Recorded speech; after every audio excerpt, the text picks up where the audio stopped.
Lewis and Michael Polanyi, though both at Oxford, never met professionally, allegedly now after hearing Joel's presentation, due to non-overlapping tenures. Lewis, a literary scholar, and Polanyi, a scientist-turned-philosopher, sorry, I lost my point, each opposed the reductionist paradigms of their intellectual contemporaries.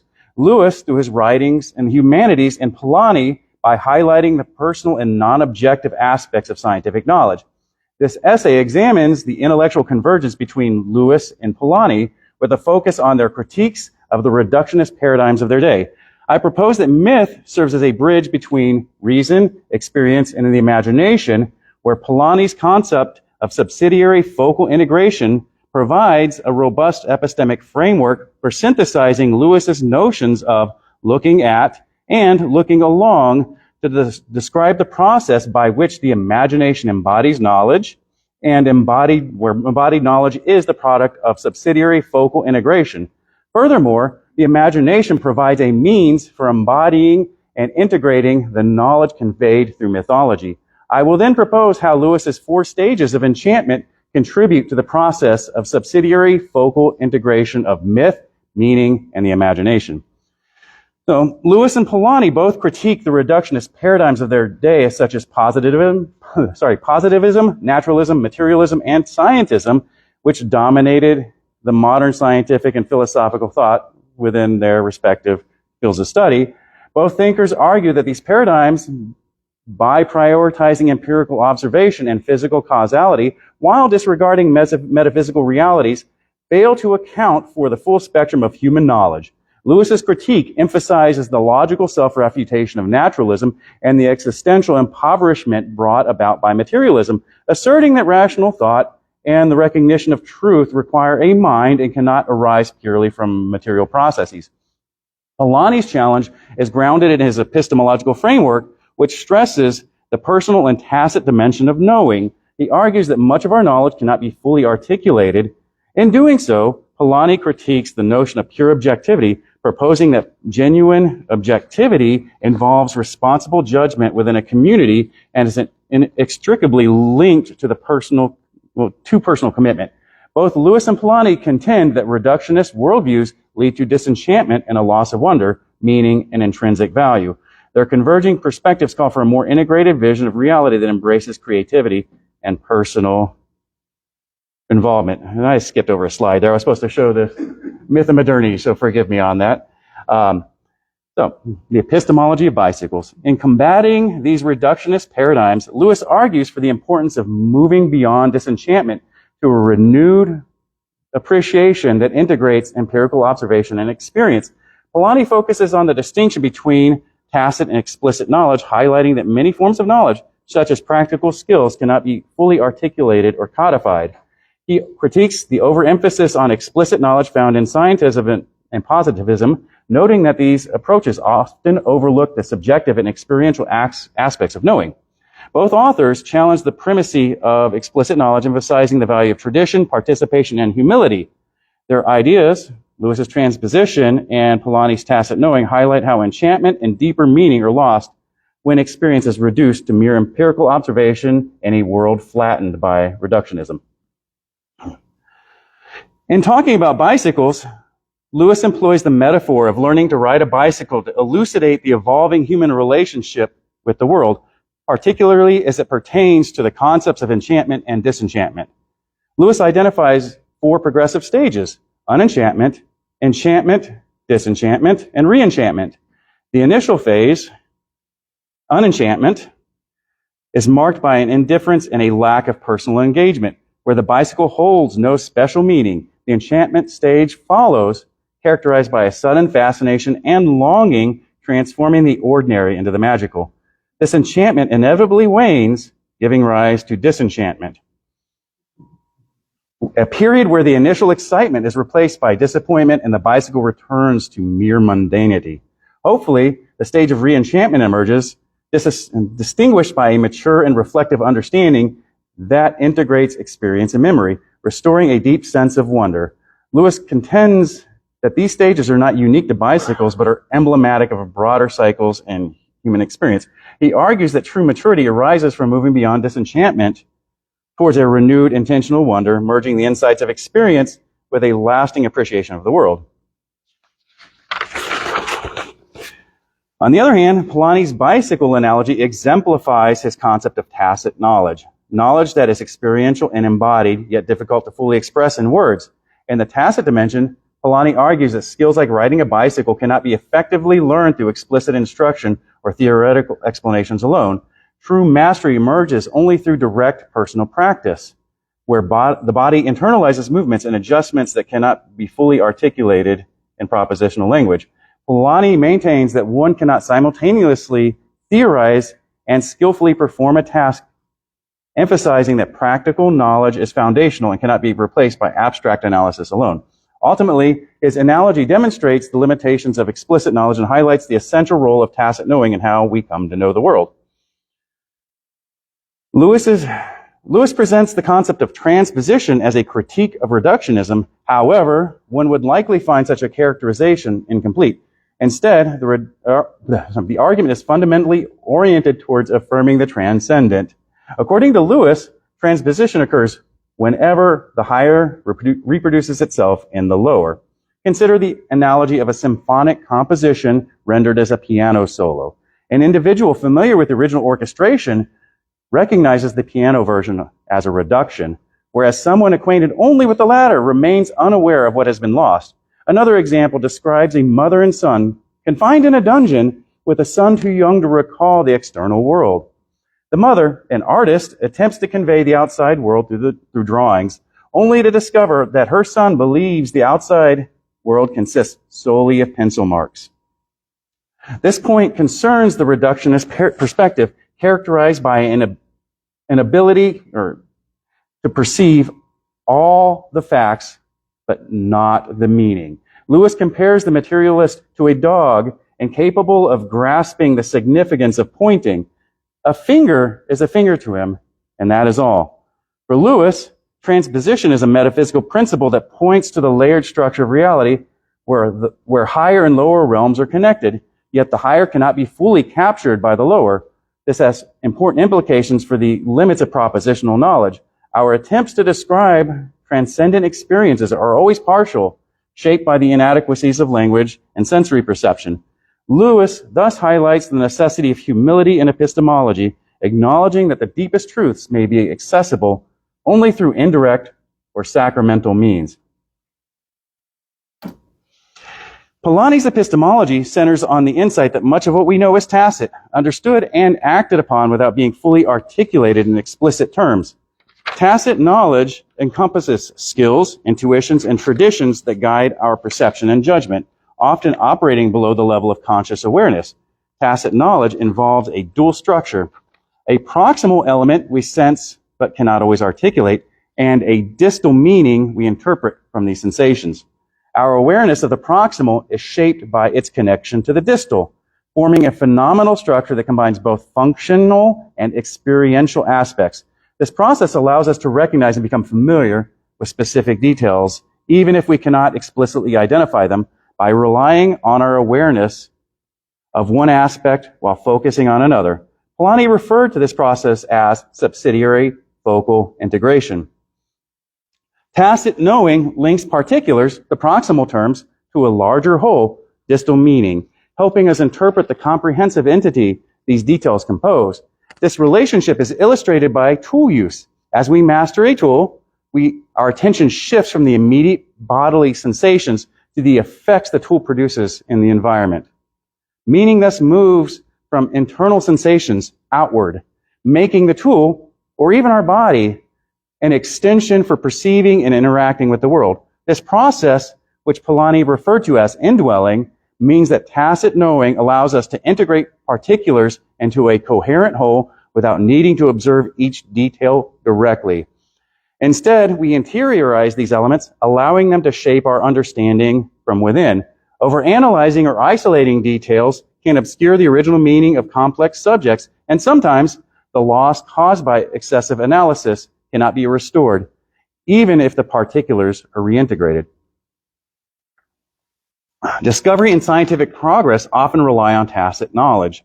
intuitive insights that guide us towards solutions before explicit evidence emerges, recognizing problems, pursuing research, and anticipating the implications of research all depend on indwelling processes that internalize details we cannot fully express. In Polanyi's book, Personal Knowledge, he explores the nature of knowledge, challenging the traditional notion that scientific inquiry is strictly objective and detached. He argues that knowing always involves a personal element, the knower's own experiences, intuitions, and judgments which play a crucial role in discovery. Scientific breakthroughs do not arise merely from following established rules, but from a creative leap that bridges the logical gap between existing procedures and new insights. And it is the imagination is what bridges the gap and is a heuristic act that requires rules to sometimes be vague and interpretation to be an art. Tacit knowledge is embodied and intuitive, often acquired through traditions and apprenticeships rather than formal instruction. The act of knowing thus possesses a unique feel and cannot be fully captured by words or formulae. Master in any craft, from science to music, relies on internalizing standards and acting instinctively. The process of discovery involves a kind of proleptic jump, moving from analysis to use, and then to creative anticipation. True progress requires us to interpret our experiences, to pass through them guided by instruction without clinging to a purely detached or observational stance. This process is both heuristic and creative, demanding trust in ourselves and the traditions that shape our thinking. Both Lewis and Polanyi argue that explicit reasoning is insufficient for capturing the full scope of meaning and knowledge. Lewis's concept of transposition and Polanyi's theory of tacit knowing both suggest that complex realities exceed what can be expressed in propositional language alone. Lewis's view is grounded in a hierarchical theological framework pointing towards transcendence, whereas Polanyi adopts an emergent, less hierarchical approach focused on scientific and practical knowledge. Together, their perspectives challenge reductionism, advocating for a participatory epistemology that values implicit knowledge and personal engagement. In Meditations in a Toolshed, Lewis articulates a philosophical distinction between two modes of knowing, looking at and looking along. The essay opens with Lewis's vivid observation in a dark toolshed, where he contrasts the detached act of viewing a sunbeam from outside, looking at, with the immersive experience of gazing along the beam towards its source, looking along. Lewis employs a further analogy such as the scientific analysis of love versus the personal experiences of loving, or the sociological study of faith versus the believer's spiritual encounter, to demonstrate that both perspectives offer valuable yet incomplete insights into complex realities.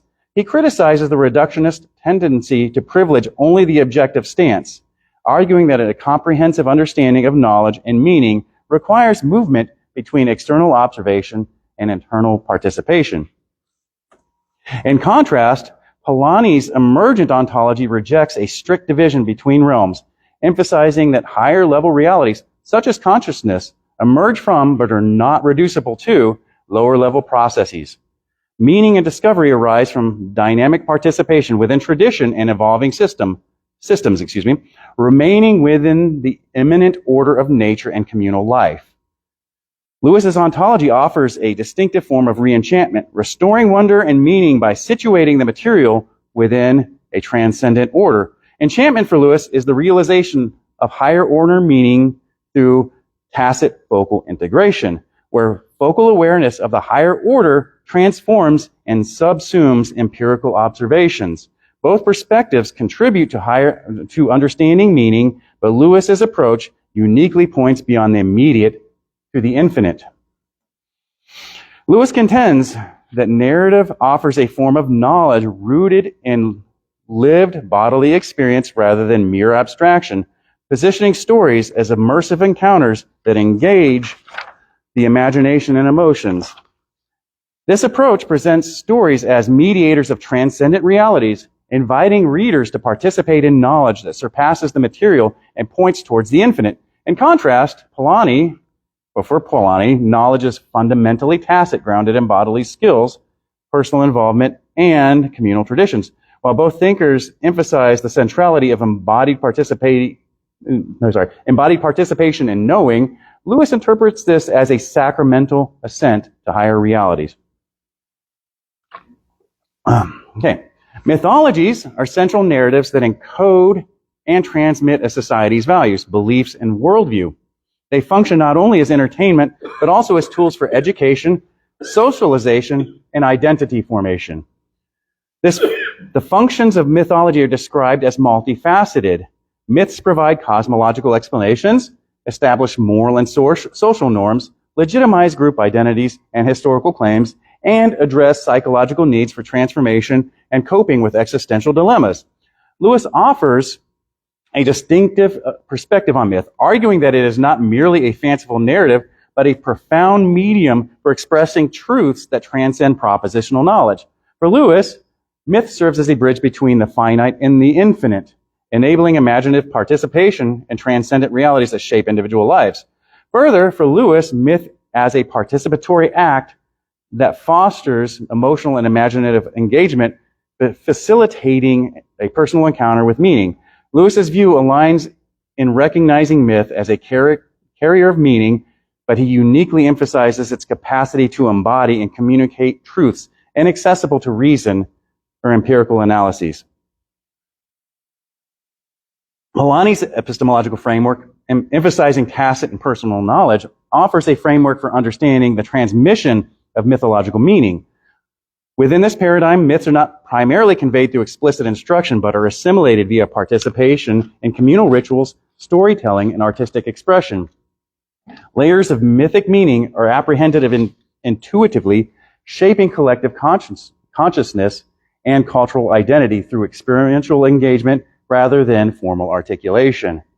Individual encounters with myth contribute to a dynamic, evolving process of cultural meaning-making.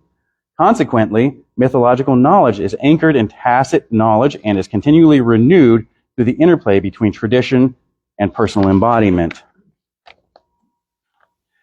Both Lewis's idea of the baptized imagination and Polanyi's theories of tacit and personal knowledge explore how myth communicates meaning and is absorbed by individuals, though they approach it in different ways. In reflecting on the philosophies of Lewis and Polanyi, imagination stands out as more than a simple tool. It forms the core of knowledge.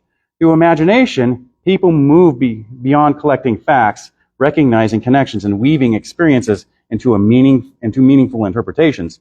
Imagination quietly guides how we interpret the world, energizing abstract concepts and adding depth to individual and shared knowledge. For both thinkers, acquiring knowledge is an imaginative process, a journey toward discovering truth. Lewis's idea of looking along emphasizes imagination as a crucial way to truly engage with experiences and wisdom, rather than merely analyzing them. In Meditations in a Toolshed, he illustrates that understanding comes from participating in reality rather than just observing it from the outside. Stories and myth, according to Lewis, are essential for this imaginative involvement. They connect rational thought with deeper realities. His fiction, including the Space Trilogy and the Chronicles of Narnia, invites readers to experience transformative truths through immersion in mythic worlds, demonstrating how imagination can reveal aspects of existence that reason cannot alone access. Ultimately, Lewis posits that the imagination enables us to perceive a higher realm of meaning in our everyday experiences, serving as an essential tool for understanding realities beyond pure logic or empirical evidence. Throughout these works, Lewis maintains reason is the natural organ of truth, but imagination is the organ of meaning. By blending narrative, myth, and imagination, or imaginative participation, Lewis leads readers to discover meanings that are embodied within creation. Meanings accessible only when the reader dares look along the beam of experience rather than merely looking at it. Stories are thus not mere entertainments, but a real, though unfocused gleam of divine truth falling on human imagination. And in inviting us to look along through myth and story, Lewis affirms the power of imagination to reveal reality in its fullness, depths that formal logic and dispassionate analysis can never reach. The imaginative journey becomes, in Lewis's words, a plunge into the mystery of being itself, shaping our understanding and enriching our experience of the world. Returning to the stages of enchantment, as the process of moving from focal awareness into focal reintegration unfolds, the analysis of individual details can hinder the interpretation of complex subjects by diminishing their original meaning. In certain instances, an undue emphasis on specifics renders genuine recovery unavailable. This outcome would be analogous to disenchantment, where the mundane world of particulars never coalesces into an integrated whole. Although reintegrating these elements may enhance or clarify understanding, it does not always restore the subject's initial meaning. In this manner, the process of reenchantment rarely, if ever, yields the original experience of enchantment, as the intensive focus on particulars can result in the loss of the subject clarity that cannot be retrieved. This is what Polanyi considered a possibility in focal reintegration, where, although the reintegration of formal objects of focal awareness, which had moved into subsidiary awareness, can produce something profound during the reintegration. Such a focal reintegration can yield a fertile paradigm that stimulates a great deal more meaning than what was contained in the original focal integration. Myth is prepackaged subsidiary focal integration.